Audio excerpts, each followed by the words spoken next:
Friends, कैसे हो आप सब। मैं आपका इंजीनियर AK आनंद। तो एक बार फिर से आप हमें देख रहे हैं आपके अपने फेवरेट यूट्यूब चैनल chemistry.com पे। तो आज के क्लास में जैसा कि आपको हेडिंग दिख रहा होगा, हम लोग पढ़ने वाले हैं केमिस्ट्री 11th के चैप्टर नंबर 7 इक्विलिब्रियम चैप्टर का बहुत ही इंपॉर्टेंट टॉपिक रिएक्शन क्वाटिएंट, जिसको कि हिंदी में हम लोग क्या कहते हैं, अभिक्रिया गुणांक। तो इस वीडियो को अगर आप देखना स्टार्ट करें तो इस वीडियो को लास्ट तक देखिएगा और आपको अभिक्रिया गुणांक लाइफ में फिर कभी पढ़ने की जरूरत नहीं पड़ेगी। एक बार आप इस वीडियो को देख लोगे, आपको हमेशा के लिए ये वीडियो याद हो जाएगा। एक एक बातें मेरी आपको याद रहेगी कि रिएक्शन क्वाटिएंट यानी कि अभिक्रिया गुणांक होता क्या है। और बच्चों, अगर आप इस वीडियो को देख रहे हैं तो इस वीडियो को लाइक, शेयर और इस चैनल को सब्सक्राइब करके बेल आइकन का घंटी जरूर दबा दीजिएगा, क्योंकि जितना लाइक शेयर आप लोग करेंगे उतना ही ज्यादा हमें भी एनर्जी मिलेगी और हम और एनर्जी से आपके लिए वीडियो बनाते रहेंगे। क्लियर है? तो आइए हम लोग शुरू करते हैं कि रिएक्शन क्वाटिएंट यानी कि अभिक्रिया गुणांक क्या है। तो बच्चों यहां पर देखना, मैं बोलूंगा कि मान लो कि कोई एक अभिक्रिया है AA प्लस BB और यह अभिक्रिया क्या है, दोनों तरफ हो रही है और यहां पर बना क्या रहा है हमारा, तो C of C plus D of D। यह कोई क्या है, हमारा एक अभिक्रिया है। क्लियर है दोस्तों? कोई दिक्कत? कोई दिक्कत नहीं है। तो रिएक्शन क्वाटिएंट यानी अभिक्रिया गुणांक जो है उसको हम लोग डिनोट करते हैं किससे, QC से। तो QC बराबर अभिक्रिया गुणांक क्या कहता है, मैं यहां पे लिखूंगा, एक एक बातें लिख के आपको समझाऊंगा। तो अभिक्रिया गुणांक क्या कहता है, यानी कि QC क्या कहता है, QC कहता है कि कंसंट्रेशन ऑफ प्रोडक्ट बटा कंसंट्रेशन ऑफ रिएक्टेंट। यानी कि प्रोडक्ट मतलब प्रतिफल, कि हिंदी में भी मैं लिख दे रहा हूं हिंदी वाले बच्चों के लिए, सांद्रता बटा अभिकारक की सांद्रता। अभिकारक की सांद्रता। क्लियर है? मैंने क्या कहा, QC यानी कि रिएक्शन क्वाटिएंट अभिक्रिया गुणांक क्या होगी, तो अभिक्रिया गुणांक होगी concentration of product divided by concentration of reactant, यानी कि प्रतिफल की सांद्रता बटा अभिकारक की सांद्रता। यानी इन दोनों का अनुपात अगर हम निकाल देते हैं, फ्रैक्शन निकाल देते हैं, वही होगा QC और वही होगी हमारी क्या, रिएक्शन क्वाटिएंट अभिक्रिया गुणांक। यानी कि अगर QC को आप लिखोगे तो QC को आप कैसे लिखोगे, तो QC को ऐसे ही लिखेंगे ना, C into D⁻D divided by, अब यहां पर हमने ऊपर में क्या लिखा, प्रोडक्ट पार्ट, ये हमारा क्या है, प्रोडक्ट पार्ट है, ये हमारा क्या है, रिएक्टेंट पार्ट है। तो ऊपर में हमने प्रोडक्ट पार्ट को लिखा, नीचे में क्या आएगा, तो A of A into B of B। अब बच्चों यहां पे कंफ्यूजन पैदा हो गया। कंफ्यूजन कैसे पैदा हुआ, तो आप यहां पे देखो। अब आप कहोगे सर हमने साम्य स्थिरांक पढ़ा था और साम्य स्थिरांक में Kc इक्वल्स टू भी सेम चीज होता है। Kc इक्वल्स टू भी यही होता है, concentration of product divided by concentration of reactant, यानी कि C of C into D of D divided by A की कंसंट्रेशन इंटू B की कंसंट्रेशन। अब देखो मैंने क्या कहा, बहुत ही इंपॉर्टेंट टॉपिक है, इसको बहुत अच्छे से समझना। अब यहां पर QC बराबर भी वही बात, KC बराबर भी वही बात। फिर आप इस चीज को कंफ्यूजन कैसे दूर करोगे सर, तो बेटा ध्यान से सुनना। क्या करना, ध्यान से सुनना, मैं आपको क्या समझा रहा हूं। KC की जो वैल्यू है, ये जो KC निकाला, अगर इसी अभिक्रिया के लिए हम KC निकाल रहे हैं और यहां पर प्रोडक्ट की कंसंट्रेशन डिवाइडेड बाय रिएक्टेंट की कंसंट्रेशन, अगर ये हमने निकाला, इट मींस कि यह हमने साम्य अवस्था में निकाला, यह हमने वैसी अभिक्रिया के लिए निकाला जो ऑलरेडी इक्विलिब्रियम में जा चुका है, साम्य अवस्था में जा चुका है। पर अगर हम बात करते हैं क्यूसी की, तो क्यूसी कब निकाला जाता है, यानी कोई अभिक्रिया अभी जस्ट शुरू ही हुआ है और वह साम्य अवस्था पे पहुंचा नहीं है, और उसी के बीच में हमने प्रोडक्ट बटा कंसंट्रेशन ऑफ प्रोडक्ट बटा कंसंट्रेशन ऑफ रिएक्टेंट अगर निकाला, तो वो कहलाएगी रिएक्शन क्वाटिएंट, अभिक्रिया गुणांक, यानी कि क्यूसी। समझ में आया? मैं फिर से रिपीट कर रहा हूं, ध्यान से सुनना। क्यूसी और केसी दोनों का फॉर्मूला सेम दिख रहा है, बट दोनों में डिफरेंस क्या है?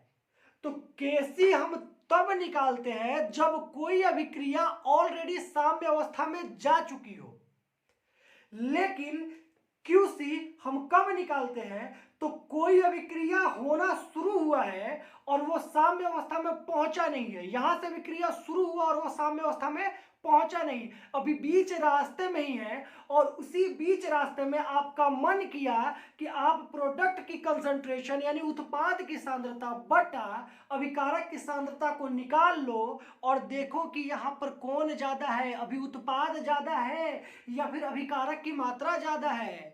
तो जब इस चीज को आप निकालोगे, वह हमारा कहलाएगा क्या? क्यूसी, यानी कि रिएक्शन क्वाटिएंट।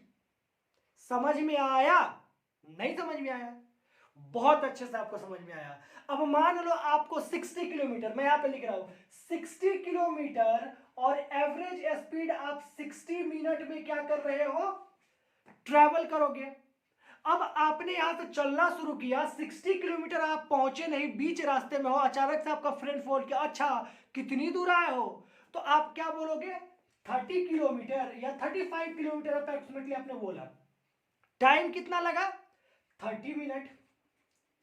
या फिर ऐसा भी हो सकता है कि आप 30 मिनट में 25 किलोमीटर ही पहुंचे हो, यानी कि एग्जैक्टली आप पहुंचे नहीं, अभी बीच रास्ते में है, उसी समय आपसे पूछा गया कि आप कितनी दूर आए हो इतने समय में। समझ में आ रहा है? तो सेम यहां पे भी वही कंसेप्ट है। अगर हमने साम्य अवस्था में ऑलरेडी केसी निकाल लिया तो वो साम्य अवस्था में है, अगर हम क्यूसी निकाल ले, इट मींस कि वो अभिक्रिया साम्य अवस्था में नहीं है, अभी बीच रास्ते में है, वो प्रोसेस में हो रहा है, यानी अभी आने वाले समय में वो साम्य अवस्था में जा सकता है। वैसे सिचुएशन को हम लोग रिएक्शन क्वाटिएंट यानी कि अभिक्रिया गुणांक यानी कि क्यूसी कहते हैं। क्लियर है? बिल्कुल। किसी को कोई प्रॉब्लम, किसी को कोई दिक्कत? नहीं दिक्कत है। चलो ठीक है। अब यहां पर एक चीज समझो, यहां पे एक चीज समझना क्या है, ध्यान से समझना कि मान लो हमारे पास यहां पर एक बकेट है और इस बकेट में यहां तक फुल वाटर भरा हुआ है, एक दूसरा बकेट है हमारे पास और अभी ये बकेट क्या है हमारा? एम्प्टी है। अब हमने यहां से एक पाइप लगा दिया, यहां से वाटर फ्लो करना शुरू हुआ और इस वाले बकेट में आएगा, बकेट 1 है और ये बकेट 2 है, बाल्टी नंबर 1 और बाल्टी नंबर 2 है। अब बाल्टी 1 से बाल्टी नंबर 2 में क्या होगा? पानी गिरना शुरू हो जाएगा, पानी गिरना शुरू हो जाएगा। अब पानी का लेवल इसमें यहां तक है और इसमें अभी यहां तक है, और हमने यहां पर क्या देखा? तो हम यहां पर क्या देख रहे हैं? हमने सोचा कि अब चलो यहां पे हम क्यूसी निकाल लेते हैं। तो क्यूसी निकालेंगे तो क्या होगा? तो ये हमारा प्रोडक्ट है और ये हमारा क्या है? रिएक्टेंट पार्ट है। अब यहां पर हम क्यूसी निकालेंगे तो प्रोडक्ट का कंसंट्रेशन डिवाइडेड बाय रिएक्टेंट की कंसंट्रेशन, यही होगी ना। हमने यहां पे यही चीज कहा है ना कि प्रोडक्ट की कंसंट्रेशन बाय रिएक्टेंट की कंसंट्रेशन होगी। तो यहां पर प्रोडक्ट की कंसंट्रेशन, अब प्रोडक्ट यहां पे क्या है? कम है, यानी प्रोडक्ट की कंसंट्रेशन क्या होगी? कम होगी। अच्छा, प्रोडक्ट की कंसंट्रेशन कम होने का मतलब है क्यूसी क्या होगा? लेस होगा। अच्छा, वही अगर वाटर अगर लेवल प्रोडक्ट के तरफ अधिक हो जाए और इसके तरफ कम हो जाए रिएक्टेंट की तरफ, तो क्या होगा? वाटर अब प्रोडक्ट से रिएक्टेंट की तरफ क्या होगा? फ्लो होना शुरू हो जाएगा। यानी कि उस सिचुएशन में क्यूसी क्या होगी? P/R होगी। तो यहां पे हमारा प्रोडक्ट क्या है? इसका मतलब अधिक है, यानी प्रोडक्ट की कंसंट्रेशन भी क्या होगी? अधिक होगी। क्लियर है? बात समझ में आ रही है? कंडीशन दो हो सकता है, या तो एक कंडीशन में प्रोडक्ट क्या होगा? कम होगा स्टार्टिंग पीरियड में जब रिएक्शन होना शुरू हुआ है तब, या फिर ऐसा हो सकता है कि प्रोडक्ट के तरफ अधिक हो जाए तो फिर प्रोडक्ट से फ्लो करना कहां पे शुरू कर देगा? वो अभिक्रिया रिएक्टेंट की तरफ, यानी कि उत्पाद की तरफ। क्लियर है, कोई दिक्कत? या फिर थर्ड कंडीशन ये हो सकता है कि प्रोडक्ट और रिएक्टेंट दोनों बराबर हो जाए, यानी बकेट इसमें और इसमें दोनों में बराबर पानी हो जाए, दोनों ना इधर से इसमें जाएगा ना इससे इसमें जाएगा। क्लियर है, कोई दिक्कत? कोई दिक्कत नहीं है। तो यानी यहां पे कंडीशन क्या होगा? 3 कंडीशन होगा। या तो क्यूसी जो होगा वो ग्रेटर देन होगा केसी से, तो क्या होगा? या फिर क्यूसी अगर लेस देन होगा केसी से, यानी कि छोटा होगा, तो क्या होगा? या फिर क्यूसी अगर बराबर होगा केसी के, तो क्या होगा? 3 कंडीशन आपसे पूछता है। अगर क्यूसी केसी से बड़ा है तो क्या होगा, अगर क्यूसी केसी से छोटा है तो क्या होगा, या फिर अगर क्यूसी केसी दोनों बराबर है तो क्या होगा? क्लियर है? तो इस चीज को जल्दी से आप सोचिए और कमेंट बॉक्स में आप नीचे जरूर कमेंट कीजिएगा। मैं आप लोगों के एक एक कमेंट को चेक करूंगा कि आप लोगों ने क्या समझा है। तो जो बच्चे इस वीडियो को देख लिए हैं और समझ में आ गया वो कमेंट बॉक्स में आके जरूर लिखेंगे। और हाँ, एक और इंपॉर्टेंट बात, जो भी बातें हमने इस वीडियो में आपको पढ़ाया है उसका थ्योरी, उसका डिफिनीशन, उसका परिभाषा इस वीडियो के डिस्क्रिप्शन बॉक्स में डाल दिया जाएगा, तो वहां से भी आप नोट कर सकते हो। तो आप जल्दी से कमेंट बॉक्स में जाके और इस चीज को लिखिए, मैं चेक करूंगा। मैं एक एक आप लोग के एक एक लाइक्स, एक एक कमेंट्स को चेक करता हूं। इससे मुझे एनर्जी मिलती है कि और अधिक वीडियो पे मेहनत करना है, बच्चों के लिए और अधिक अच्छा कंटेंट लाना है और अच्छे तरीके से उनको समझाना है। तो आपका लाइक्स और आपका जो कमेंट्स है ना, वो हमारे लिए बूस्टर है, बूस्ट है, हॉर्लिक्स है। तो इस चीज में कमी नहीं करनी चाहिए। अगर आप इस वीडियो को देख रहे हो तो लाइक जरूर कीजिएगा, शेयर जरूर कीजिएगा और सब्सक्राइब तो इस चैनल को कर ही लीजिए, क्योंकि इससे बेटर कंटेंट आपको नहीं मिलने वाला है। बिल्कुल देहाती भाषा में आपको समझाएंगे। यहाँ पे देहाती भाषा में कहते हैं ना, देहाती भाषा में समझाएंगे आपको, ना हिंदी ना इंग्लिश, देहाती भाषा में। चाहे वो सीबीएसई वाला हो या हिंदी मीडियम वाला हो, आखिर है तो इंडिया का ही है ना, भारत के ही हो ना, हिंदुस्तान के ही हो ना। तो समझते हो ना भाई, हिंदी हिंदी भोजपुरी मगही मैथिली सारी भाषाएं में यहाँ पे समझाई जाएगा। आप जिस भाषा में समझोगे उस भाषा में आपको समझाएंगे। तो जल्दी से सोचो 1 मिनट के लिए कि क्या होगा, क्यूसी अगर बड़ा होगा, क्यूसी अगर छोटा होगा, या क्यूसी अगर बराबर होगा तो क्या होगा?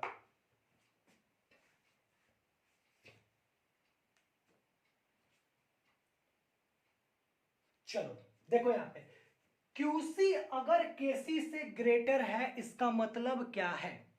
क्यूसी अगर केसी से मतलब ग्रेटर है, इसका मतलब रिएक्शन अभी साम्य अवस्था में नहीं पहुंचा है। साम्य अवस्था में नहीं पहुंचा है, इट मींस कि प्रोडक्ट पार्ट जो है हमारा क्या है, कम है। सॉरी, प्रोडक्ट पार्ट क्या है हमारा, अधिक हो चुका है। क्या हो चुका है? प्रोडक्ट पार्ट हमारा अधिक हो चुका है। तो जब हमारा प्रोडक्ट अधिक हो जाएगा, इट मींस कि अभिक्रिया कहां जाएगी?